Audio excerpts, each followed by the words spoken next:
So finally we are here. SBI PO Prelims Memory Best. Date 1 नवंबर 2023। First shift ready है। सुबह 10 बजे से बैठे बैठे जस्ट अभी जब हम ये वीडियो बना रहे हैं 6:10 हो रहा है। लगभग 8 घंटे के आसपास लग गए मेरे को ये पेपर बनाने में।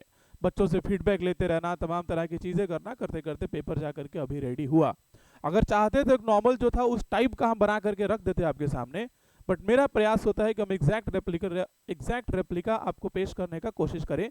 जैसा आपके पास एग्जाम में सवाल आए हुए रहते हैं वैसा ही हम दें, ये प्रयास रहता है। जैसे लास्ट टाइम हम आईपीएस क्लर्क प्रीलिम्स का ही मेमोरी बेस कराए थे, अगर आप देखेंगे तो वो तो डिट्टो एकदम प्रयास किए थे सेम टू सेम वैसे ही बनाने का। आज भी काफ़ी हद तक ऐसा ही कोशिश किया गया है। आप जब पेपर देंगे, आप जब बनाएंगे तो आपको खुद मज़ा आएगा। या जो भी आपके दोस्त मित्र फर्स्ट शिफ्ट में आज एग्जाम दिए होंगे, आप उनको ये पेपर दे करके पूछिएगा कि भाई ऐसा ही पेपर आया था कि नहीं। राइट। सो बहुत समय नहीं लेते हैं, तुरंत हम लोग आते हैं अपने कंटेंट पे जो आज का हमारा पेपर है। अच्छा, एक और बात, यहाँ पे हम डायरेक्टली सारे क्वेश्चंस को डिस्कस कर रहे हैं। एक और बात होगा कि सर पीडीएफ मेरे को कहाँ से मिलेगा, राइट। तो मैंने लिख रखा है to get the PDF WhatsApp at this number. आप मेरे को व्हाट्सएप करके पीडीएफ ले सकते हैं। इस पूरे क्वेश्चन का आंसर जो है अभी जब ये वीडियो रिकॉर्ड कर लेंगे, जब अपलोड करेंगे तो डिस्क्रिप्शन में आंसर्स डाल देंगे 1 से लेके 30 तक का। और पेपर लेने के लिए आप मेरे को व्हाट्सएप कर सकते हैं, व्हाट्सएप करके पीडीएफ ले सकते हैं। राइट। तो जिनका भी एग्जाम हो रहा होगा 4 और 6 नवंबर का, क्योंकि आज का तो फर्स्ट बीत गया, उनको एक आइडिया लग जाएगा, एक रफ आइडिया, और उनको हेल्प मिल जाएगा। तो आते हैं पेपर पे। पेपर पे आने से थोड़ा सा पहले और एक और लेक्चर तो हम वो बना ही दिए थे जहाँ पे रिव्यू एनालिसिस था कि क्वेश्चन किस तरीके से पूछा गया था। इंटरफेस अगर देखेंगे तो सबसे पहले इंग्लिश से ही शुरू किया था, अनलाइक आईबीपीएस क्लर्क। उसमें पहले रीजनिंग मैथ से शुरू कर दिया था, ऐसा कुछ हुआ था। इस बार इंग्लिश ही पूछा था सबसे पहले, और वही आपके सेक्शंस रहे। अभी जस्ट देखेंगे ही हम लोग। वर्ड स्वैप रहा, आपका रीडिंग कॉम्प्रिहेंशन रहा, मैथ्स द कॉलम के 2 क्वेश्चंस रहे, फिलर्स के 5 रहे, एरर्स के 5 रहे, अरेंजमेंट रहा। तो इसे हम लोग अभी देखने का प्रयास करेंगे। आइए एक एक करके देखते हैं। सबसे पहला सवाल देखो क्या था। एक सवाल हमारे पास दिया गया था, एक वर्ड है, थोड़ा हम बड़ा कर देते हैं ताकि आपको नजर आए। ऐसे नजर तो आ रहा होगा बट फिर भी एक वर्ड दे दिया था स्टेट, और उसको दे करके 3 अलग अलग सेंटेंसेस में यूज किया था, और पूछ रहा था कि इन तीनों सेंटेंस को रीड कीजिए और रीड करके बताइए कि किसमें स्टेट जो है सही तरीके से यूज किया गया है। तो अगर आप देखेंगे यहाँ पे स्टेट का मतलब क्या क्या हो सकता है। स्टेट आपका नाउन हो सकता है, स्टेट आपका वर्ब हो सकता है। एज अ नाउन स्टेट का मतलब एक टेरिटरी हो सकता है, इलाका। एज अ नाउन स्टेट का मतलब अवस्था, हालात, कंडीशन, सिचुएशन, ये भी हो सकता है। और वर्ब के तौर पे स्टेट मतलब कहना भी हो सकता है। राइट। तो यहां पे क्या क्या किया है भाई, इस चीज को हम लोगों को देखना है। पहले वाले सेंटेंस में they stated the distance at about 3 miles. तो 3 मील की दूरी का उन लोगों ने क्या किया, अंदाजा लगाया होगा कि ये दूरी कितना है भाई, 3 माइल्स है। तो यहां स्टेटेड जैसा वर्ड सूट नहीं करता। दरअसल हम जो सेंटेंस लिए थे एस्टिमेटेड था, और हम वहां पे स्टेटेड दे करके इसको गलत कर दिए। दे एस्टिमेटेड या दे गॉज्ड, है ना, दे इन्वेस्टेड, इस तरह का होना चाहिए था। आप 30 मील की दूरी को कहेंगे नहीं, 30 मील की दूरी का अंदाजा लगाएंगे। इसलिए पहला वाला तो गलत हो गया। दूसरे में your letter states that you sent the goods on 31st March but we have not receive them. सही बात है भाई, यहाँ पे वर्ब के तौर पे यूज हुआ है कि तुम्हारा लेटर ये कहता है, अगर हम उसे देखें कि भाई तुमने 31 मार्च को गुड्स भेज दिया लेकिन अब तक हमें मिला नहीं है। तो दूसरा वाला क्या था, सही था, ये गलत था। इसमें we must keep our armed forces in a constant state of readiness. यहाँ स्टेट का मतलब अवस्था है कि हमारे आर्म्ड फोर्सेस को हमेशा किस तरह से रखना चाहिए, तैयार रखना चाहिए, तैयार होने वाली अवस्था में रहना चाहिए कि जब भी लड़ाई पड़े पाकिस्तान से, चाइना से, जहां भी अगर लड़ाई हो रहा है तो टूट पड़ो, उनसे लड़ जाओ। तो यहाँ स्टेट का मतलब अवस्था है, नाउन है। तो यहाँ पे state as a verb use हुआ है, बी में सही है। इस वाले में एज अ नाउन यूज हुआ है, सी में भी सही है। तो स्टेटमेंट बी और सी में स्टेट का सही यूज किया गया है। तो आंसर क्या हो जाएगा आपका, 2 नंबर हो जाएगा। बाकी आंसर हम डिस्क्रिप्शन में भी डाल देंगे जब इस वीडियो को अपलोड करेंगे तब। राइट। बाकी पीडीएफ लेने के लिए इस पेपर का आप मेरे को व्हाट्सएप कर सकते हैं। नेक्स्ट देखो, नेक्स्ट क्या है भाई, रीडिंग कॉम्प्रिहेंशन। बड़ा ही अच्छा रीडिंग कॉम्प्रिहेंशन था, एक नया चीज भी था आप सभी लोगों के लिए, है ना बात।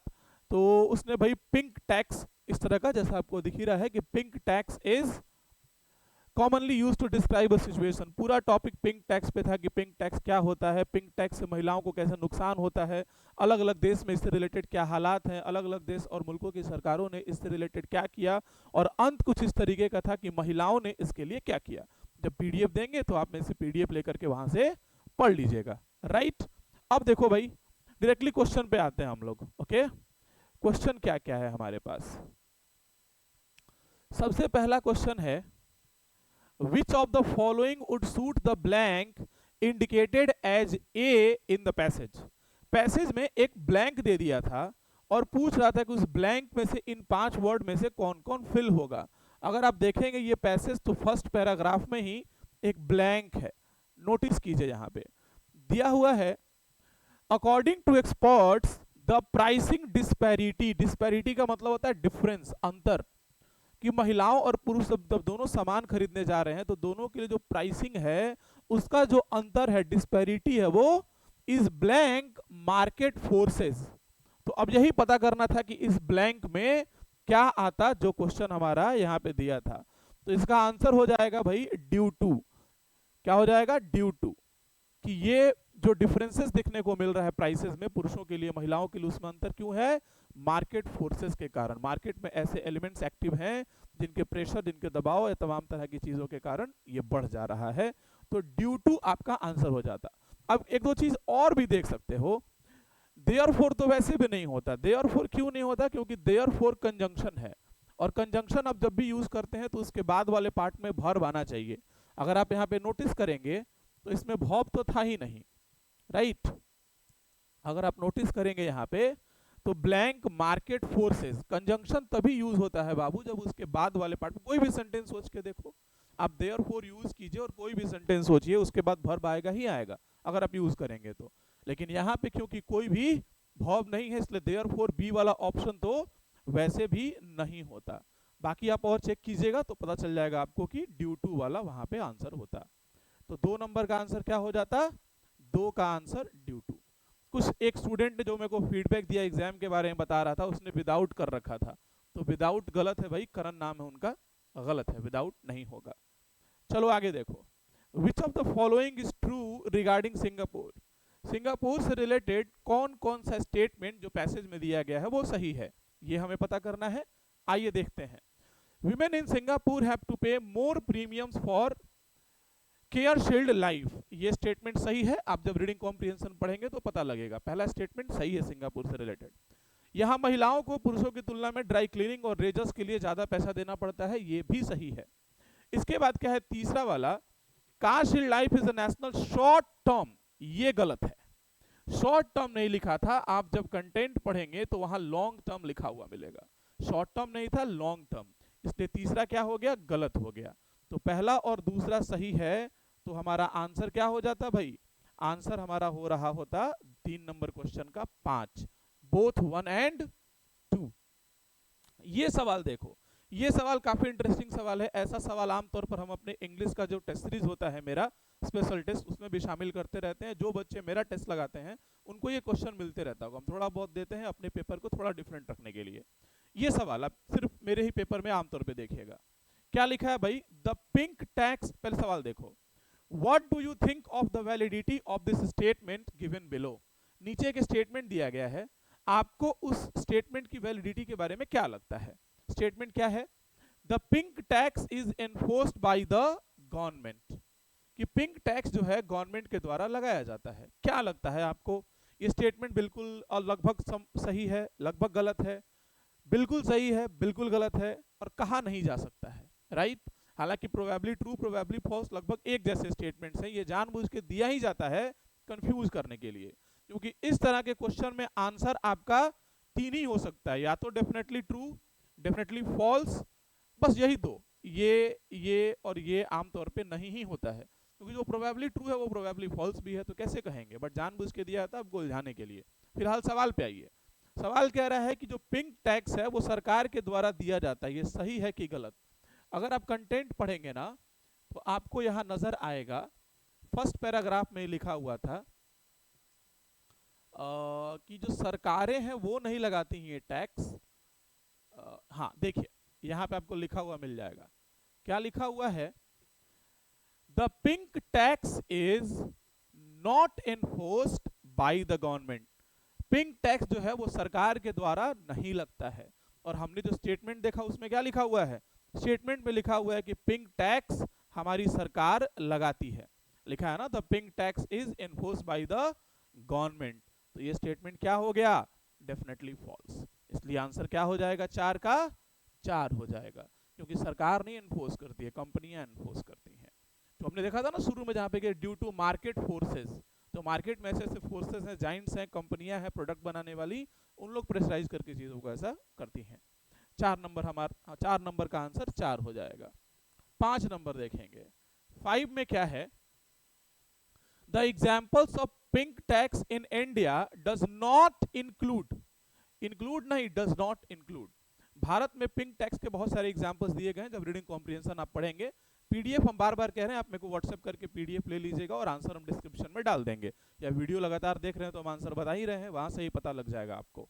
तो भारत में क्लॉथिंग भी था, पर्सनल केयर गुड्स भी था, ज्वेलरी भी था, सलों भी था, लेकिन किचन वेयर्स ये तो पूरे पैसेज में कहीं मेंशन ही नहीं है। ना सिर्फ इंडिया के कॉन्टेक्स्ट में, बल्कि किसी भी कंट्री के कॉन्टेक्स्ट में किचन वेयर्स नहीं मेंशन्ड है। तो आपका आंसर क्या हो जाता भाई? डज नॉट इंक्लूड, कौन सा शामिल नहीं है? तो आंसर 5 हो जाता। तो 4 का 4 और 5 का 5, ये आंसर हो गया। नेक्स्ट देखिए 6 नंबर। 6 सवाल क्या कह रहा है? Which of the following words, इसमें से कौन सा वर्ड आपको ऐसा लग रहा है कि सेंटेंस, पैराग्राफ में एक वर्ड दिया गया है चार्ज्ड, पैराग्राफ में एक वर्ड है चार्ज्ड, उसको बोल्ड में दिया गया है। तो आपको कह रहा है सवाल कि इसमें से कौन सा वर्ड देखने पर आपको ऐसा लग रहा है कि अगर चार्ज के, पहले फिर से समझो, पैसेज में एक जगह वर्ड दिया है बोल्ड चार्ज्ड, वो ऑलरेडी सही है। सवाल कह रहा है कि ऑप्शन में से ऐसा कौन सा वर्ड हम लोग चार्ज के प्लेस पे रखें कि सेंटेंस का मीनिंग बिल्कुल चेंज नहीं होगा, वो उसके बदले में यूज हो जाएगा। एक तरह से आप यूं कहें कि चार्ज का सिनोनिम ही है, ये भी उस तरह का सवाल है। जैसे अगर आप तुम कंटेंट में देखोगे, यहाँ पे दिख जाएगा, बोल्ड कर दिए हम उसको, ये रहा, right. In UK it was found that women and girls were being charged on average 37% more। UK में महिलाओं को और लड़कियों को 37% ज्यादा चार्ज किया जाता था, मतलब उतना ज्यादा पैसा लगता था। अब सवाल है कि ये इसमें से कौन सा सूट करेगा? तो चार्ज का साइनो क्या हो सकता है? बिल्ड, कि उतना पैसा उनके ऊपर 37% ज्यादा पुरुषों की तुलना में महिलाओं को यूके में और लड़कियों को देना पड़ता है। बाकी सारे ऑप्शन सूट नहीं करते। 6 का आंसर 3 हो जाता। 7 नंबर देखो। 7 कह रहा है what can the women around the world do for the curtailment in pink tax. दुनिया भर की जो महिलाएं हैं इस पिंक टैक्स में कमी लाने के लिए क्या कर सकती हैं? इसका आंसर आपको पैसेज में लास्ट पैराग्राफ में मिलेगा। एग्जाम में जो पूछा था सेम टू सेम एकदम वही लाइन जो कंटेंट में दिया था वही ऑप्शन में दिया था, लेकिन हम भी वही यूज किए हैं, बट थोड़ा थोड़ा साइनो यूज कर दिए, चेंजेस करके यूज कर दिए। जैसे यहाँ पे देखो, यहाँ क्या दिया है भाई? They need to raise their voices if they spot unfair pricing. अगर दुनिया भर में महिलाओं को लगता है कि उनके साथ अनुचित पैसा लिया जा रहा है, तो उनको अपना आवाज उठाना चाहिए। अब कंटेंट में तुम पढ़ोगे तो वहां पे स्पीकअप लिखा हुआ था, हम इसका साइनो रेज वॉइस लिख दिए, बात वही है। तो ये क्या है भाई? सही है।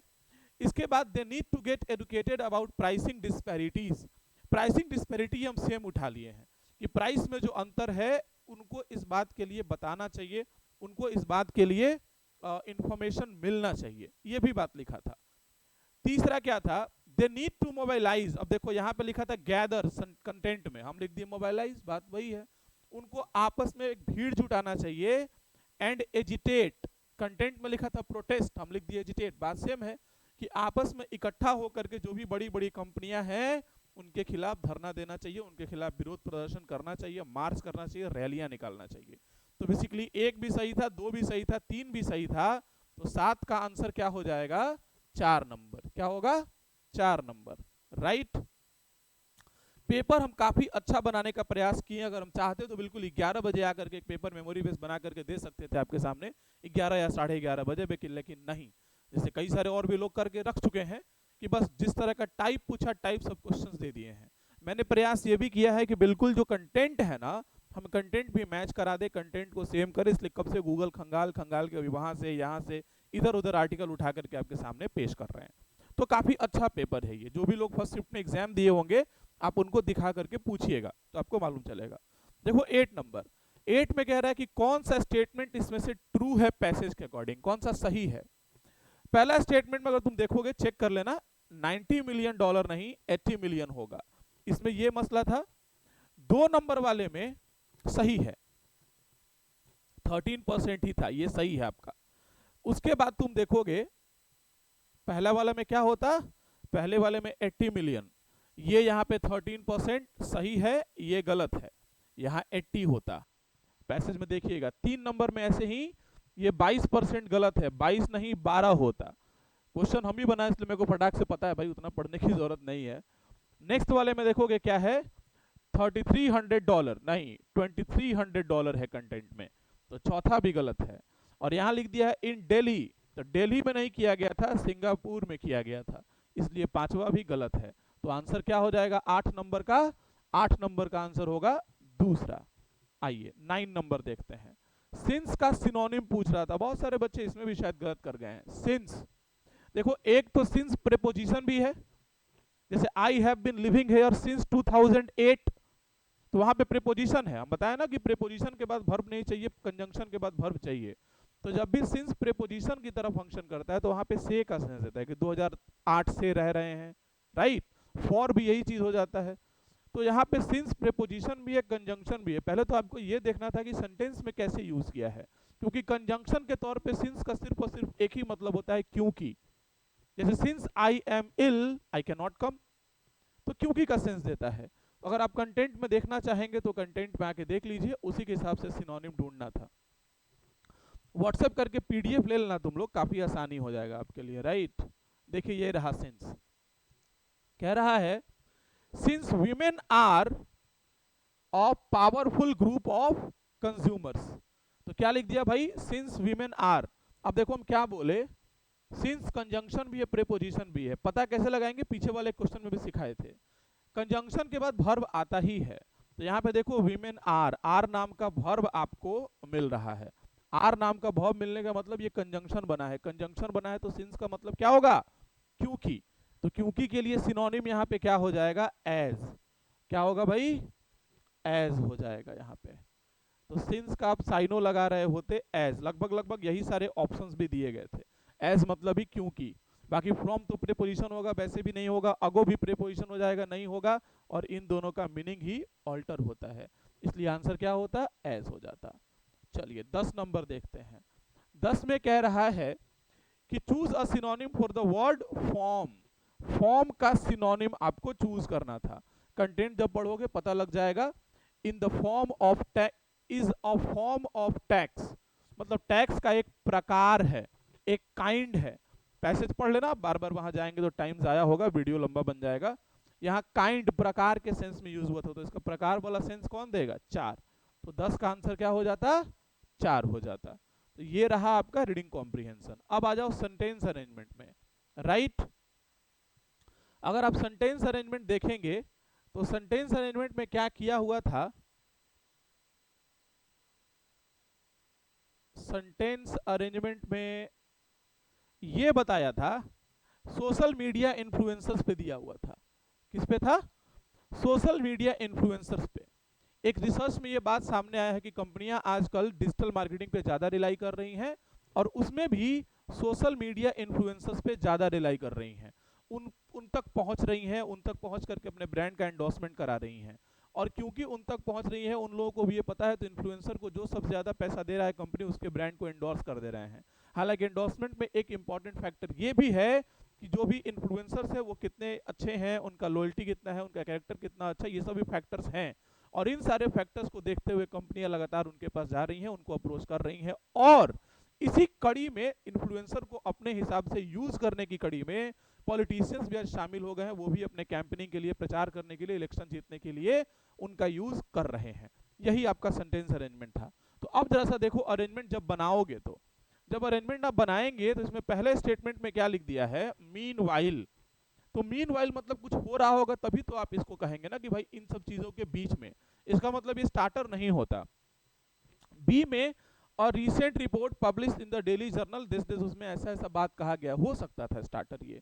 जब सी नंबर देखोगे तो कह रहा है companies this days are well aware of these factors. अब देखो बाबू, जैसे ही सी में लिख दिया कंपनी आजकल इन फैक्टर्स के बारे में जानती हैं, तो कौन से फैक्टर्स के बारे में जानती हैं, इसका मतलब इसके पहले ऐसा स्टेटमेंट होगा जहां पे कुछ कुछ फैक्टर्स लिखे होंगे। और ध्यान दो, एक नहीं एक से अधिक, क्योंकि फैक्टर्स लिखा है, इसका मतलब ये भी शुरू में नहीं आएगा।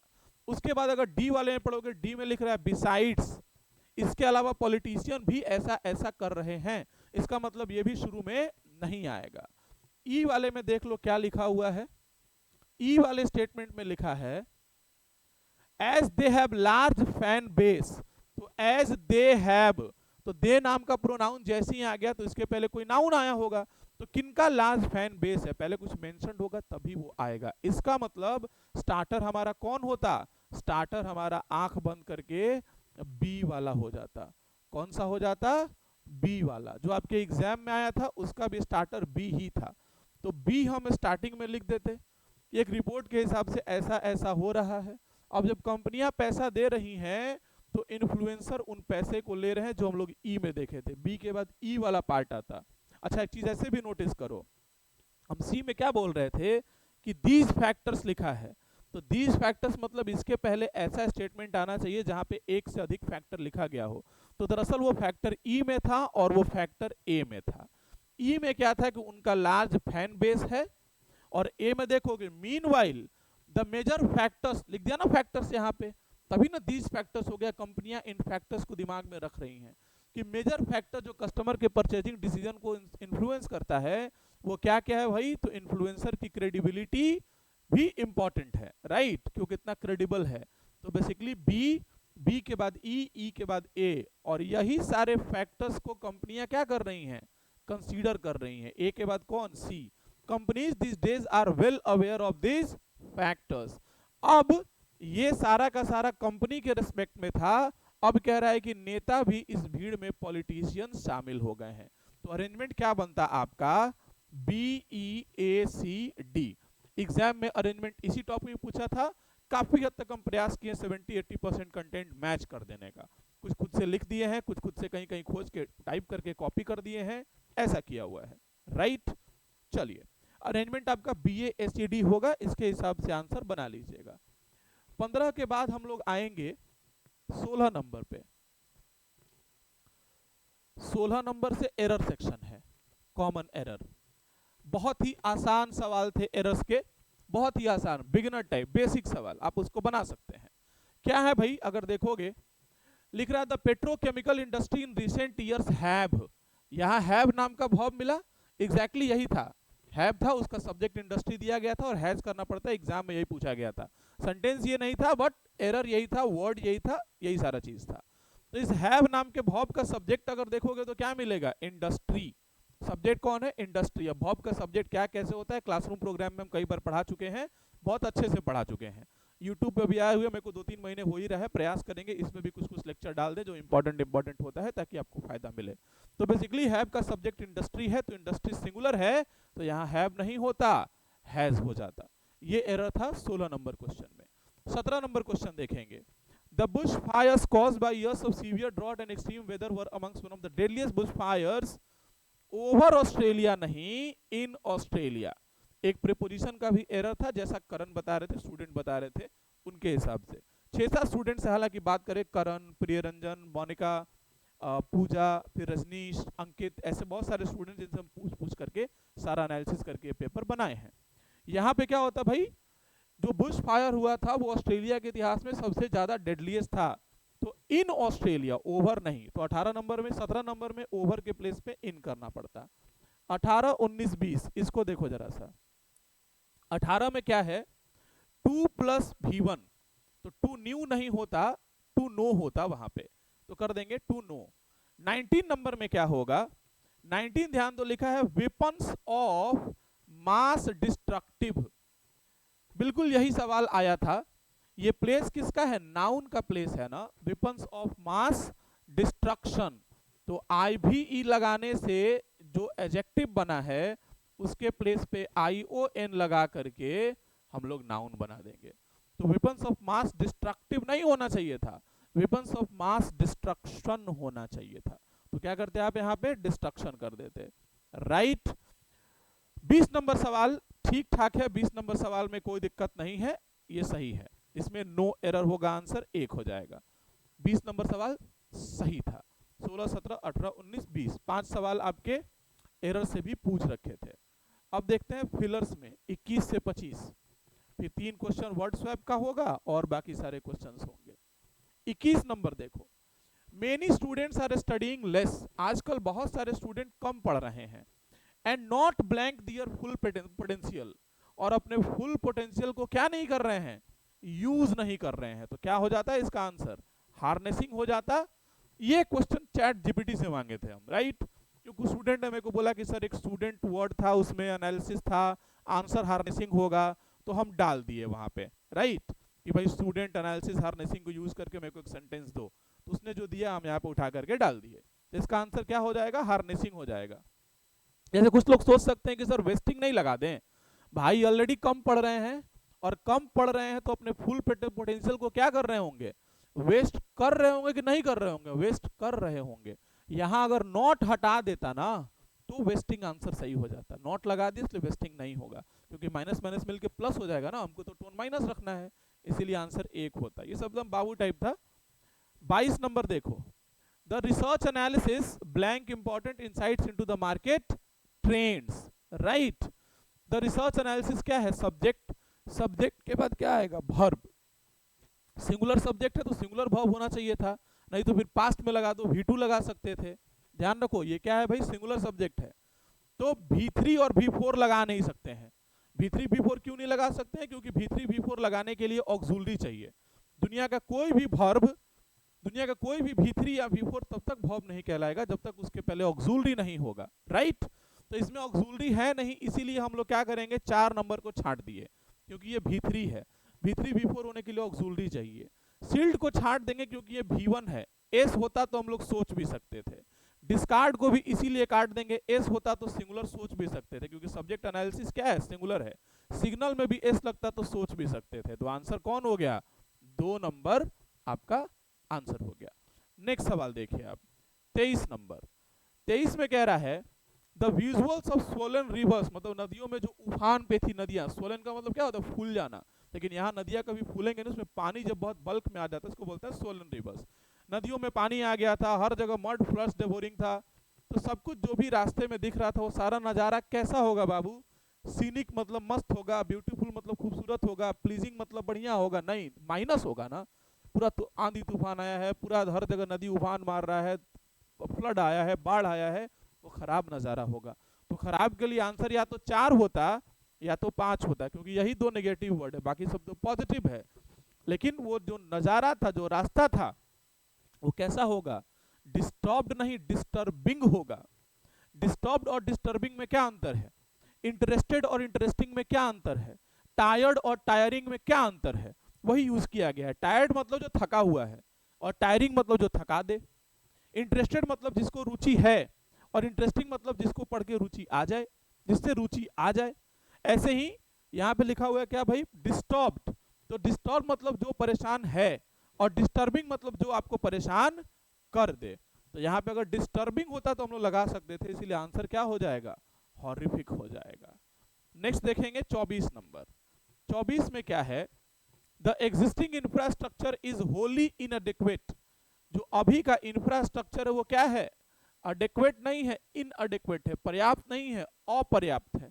अपर्याप्त है तो ये किसी भी डिजास्टर को क्या कर पाएगा, सस्टेन नहीं कर पाएगा। 2+V1, तो 2+V1 वाला एक ऑप्शन ये है, और एक ये विथस्टूड तो V2 हो गया, छट गया। वल्नरेबल एडजेक्टिव है, होगा नहीं। अवर्टेड भी V2 या V3 है, होगा नहीं। तो या तो 1 या तो 4, ये किसी भी तरह के आपदा को क्या नहीं कर सकता है, झेल नहीं सकता है। तो आंसर क्या हो जाता, सस्टेन हो जाता, प्रोवाइड नहीं, आपदा दे नहीं, आपदा झेल नहीं सकता है, इसलिए आंसर 24 का 1 होता। 25 देखिए, latest email to receiver must carry the full postal, the article है, फुल पोस्टल एडजेक्टिव है, यहाँ पे क्या आता, नाउन आता, कि जो भी लेटेस्ट दिया जा रहा है, रिसीवर को ईमेल किया जा रहा है, उसमें होना चाहिए क्या, तो फुल पोस्टल डिटेल्स, यही एक नाउन है। क्योंकि एड्रेस में ईडी लग गया, वर्ब एडजेक्टिव है, ह्यूज एडजेक्टिव है, सेफ एडजेक्टिव है, नहीं होगा, रिगार्ड नहीं हो पाएगा, वर्ब है, रिगार्ड्स लगता तो हो भी सकता था, डिटेल्स नाउन था, ये हो जाएगा। अभी तो क्लासरूम प्रोग्राम में 9 बजे वाले बैच में बच्चों को ये पढ़ा भी रहे थे कि डिटेल नहीं होता है, डिटेल्स या इन डिटेल होता है। अब आते हैं नेक्स्ट सेक्शन वर्ड स्वैप वाले पे, और लास्ट में मैच द कॉलम पे। वर्ड स्वैप में क्या है भाई, देख लो, डायरेक्टली आंसर बताते हैं, पढ़ के देख लेना, बहुत आसान था। The plea of Tamil Nadu is grounded in the ad necessity, ध्यान दो, एड खुद नाउन है, नेसेसिटी भी खुद नाउन है, राइट। तो भाई दो नाउन लगातार कैसे आ सकता है, या एड वर्ब भी हो सकता है, एड वर्ब भी हो सकता है, तो अगर वर्ब भी होता तो आर्टिकल के बाद वर्ब आ नहीं सकता है, तो सी कहीं ना कहीं गलत था। अब जब सी गलत है तो सी को रिप्लेस करना पड़ेगा, तो सी को रिप्लेस कहाँ कहाँ किया है, 3 में, 2 में, 4 में, तो 4 तो होगा नहीं क्योंकि ए और बी अपने जगह पे सही लग रहा है, ये हम लोग हटा दिए, और जब ए और डी लग रहा है तो ये भी हटा दिए, ये भी हटा दिए, क्योंकि ए ऑलरेडी सही है, बी ऑलरेडी सही है, तो चेंज किसको करेंगे, सी डी को चेंज कर देंगे। तो देखो डायर नेसेसिटी नाउन है, नाउन के पहले एडजेक्टिव, डायर एडजेक्टिव आ जाएगा, और टू के बाद V1 तो एड नाउन भी होता है, वर्ब भी आ जाता है, वर्ब के तौर पे वहां सूट कर जाएगा। तो इसका आंसर क्या होता है, डीसी हो जाता है 26 का आंसर। 27 नंबर देखिए, रीसेंट एक्सपेंस सजेस्ट, ये ऐसे ही गलत है, क्योंकि सजेस्ट में देखो एस ई एस नहीं लगा और ये बोल्ड में नहीं है, तो एस ई एस नहीं लगने का मतलब ये पुल्डल है। जब सजेस्ट पुल्डल वर्ब है तो यहाँ सब्जेक्ट भी कैसा होना चाहिए था, पुल्डल, और सब्जेक्ट तभी पुल्डल होगा जब वहां पे एस ई एस लगा के पुल्डल बनाएंगे तो देखो, तो इन सारे नाउन में पुल्डल कौन है, एकमात्र यही है रिपोर्ट्स, क्योंकि इशू तो सिंगुलर हो जाएगा, और फार्मर्स में अपोस्ट्रोफी लगा है तो वो एडजेक्टिव हो गया, जैसे ही नाउन में अपोस्ट्रोफी लगाते हैं वो एडजेक्टिव हो जाता है। तो कौन सा नाउन हुआ भाई, प्लूरल नाउन रिपोर्ट्स मिला, तो ए को सी से रिप्लेस करना पड़ता है, ए को सी से एक ही ऑप्शन में रिप्लेस किया है, आंख बंद करके आंसर 2 नंबर हो जाएगा, राइट। इसके बाद 28 नंबर देखिए, 3 क्वेश्चन, 3 से 4 ऐसे ही था, मिला जुला के हम दे दिए हैं। नेक्स्ट 28 नंबर क्वेश्चन देखो क्या कह रहा है, इसमें कह रहा है the Supreme Court slammed the central government for making changes at the 11th hour in exam pattern of the post graduate entrance test. कोई दिक्कत नहीं है, सेंटेंस आपका सही है, आंसर क्या हो जाएगा, नो रीअरेंजमेंट रिक्वायर्ड। तो 28 में कोई दिक्कत नहीं है, सही है। 29 और 30 मैच द कॉलम, देखोगे जरा सा, 29 नंबर का जो आंसर आपका हो रहा होगा, it was a clever move by the executive to split A और एफ। 29 का आंसर 4 होगा, बाकी तुम किसी को बनाओगे तो बनेगा नहीं, हम ही बनाए हैं तो मेरे को पता है, तो आप 4 नंबर ही बनेगा, बना के देख लीजिएगा, राइट। 30 नंबर देखो, 30 में बी और ई का बनेगा, हालांकि जब आप एज ए स्टूडेंट इसको देखिएगा ना तो आपको लगेगा सर सारा सही है, इसलिए देखो ऑप्शन में हम दे दिए हैं ऑल 1, 2 एंड 3 कि एडीवी, बीईवी, सीएफबी नहीं, बट ऐसा होगा नहीं। मैच द कॉलम सबसे पहले एग्जाम में आईपीएस क्लर्क प्रीलिम्स 2016 या 2017 में पूछा था, 17 में पूछा था मेरे को लगता है सबसे पहले, तो वहां पे जब ये मैच द कॉलम पूछा गया था उस दिन एग्जाम में एरर्स के क्वेश्चन नहीं थे, उसके रिप्लेसमेंट के तौर पे पूछा गया था, तो 2 सेंटेंस को बोल रहा था ऐसा जोड़िए कि वो एरर फ्री हो। बाद में तो 17 से लेकर के 23 पिछला 6 से 7 साल हो गया, अब तो बहुत तरह के वेरिएंट्स आ गए कॉलम में, अब तो फिलस में भी आता है, बहुत जगह दे देता है, राइट। यहाँ देखिए, यहाँ अगर आप देखोगे तो देखने में लगता है कि सब सही है, A D B C F सबसे बनेगा, लेकिन नहीं, अगर ए को तुम डी से जोड़ोगे ना तो मसला क्या होगा, the part of the judgement questioning the 2 1 year extensions have, इस हैव नाम के वर्ब का सब्जेक्ट कौन होगा, पार्ट, तो पार्ट सिंगुलर है तो हैव नहीं, अगर हैज होता ना तो एडी भी सही हो जाता, हम हल्का हल्का चेंज कर दिए हैं। सीएफ को देखो, सीएफ तो यहीं पे गलत हो गया, the most notable developments was, developments में एस लग गया, पुलगल तो वाज नहीं वर होता, और दरअसल डेवलपमेंट्स को डेवलपमेंट करना पड़ता है क्योंकि मोस्ट का मतलब सुपरलैटिव डिग्री बनाया है, तो डेवलपमेंट होता तो सही हो जाता, इसलिए सी का स्टेटमेंट खुद गलत है, जब स्टेटमेंट ही गलत है तो कहीं पेयर भी नहीं होगा, तो ये भी गलत हो जाएगा, बी और ई वाला सही था, राइट। तो ये था आपका आज का SBI PO prelims first shift जो आपका एग्जाम हुआ, आज फर्स्ट शिफ्ट में जो कुछ पूछा गया था, शिफ्ट तो बहुत सारे थे लेकिन फर्स्ट शिफ्ट के आधार पर जो भी मेरे को पता लगा उसके आधार पर हम क्वेश्चन बनाने का और काफ़ी अच्छा क्वेश्चन बनाने का प्रयास किए। अगर हमारे चैनल पे नए होंगे, पहली बार देख रहे होंगे, तो प्लीज़ चैनल को सब्सक्राइब कर लीजिए, क्योंकि बैंकिंग के एक्सक्लूसिव पॉक्स वाले कंटेंट ज़्यादातर होंगे और काफ़ी क्वालिटी के क्वेश्चन हम हमेशा लाते रहते हैं और लगभग मेमोरी बेस हर बार करवाते हैं, राइट। अभी आईपीएस क्लर्क हुआ था, आप मेरे चैनल पे जाइएगा, प्लेलिस्ट में मत जाइएगा, चैनल खोल करके लाइव वाले सेक्शन में चेक कीजिएगा, नहीं तो आज के बाद तो मेमोरी बेस का एक सेक्शन बना ही देंगे प्लेलिस्ट का, तो वहां जाके देखना। आईबीपीएस क्लर्क का भी करवाए थे फर्स्ट डे फर्स्ट शिफ्ट का, बहुत शानदार पेपर था। आज एसबीआई पीओ का भी फर्स्ट डे फर्स्ट शिफ्ट का करवाए, चाहे तो बहुत पहले हम डाल सकते थे 12 बजे तक पेपर, बट इतना मजा नहीं आता। मैंने कोशिश किया कि सेम पैटर्न को मैच करें।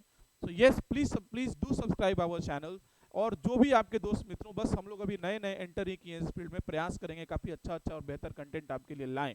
15 अगस्त आज़ादी के दिन हम लोग भी आज़ाद किए थे अपने चैनल को यूट्यूब के प्लेटफॉर्म पे, तो आपके सहयोग की ज़रूरत है। प्लीज़ सब्सक्राइब करते रहिए और अपने दोस्तों मित्रों में शेयर करते रहिए, ओके।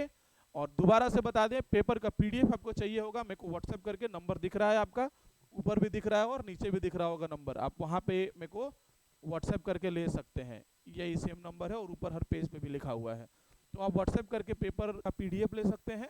वीडियो में डिस्क्रिप्शन में हम डाल देंगे सबका आंसर 1 से लेकर के 30 तक का। बाकी thanks for watching, please do subscribe and do share. Thank you, bye bye, tata, cheers.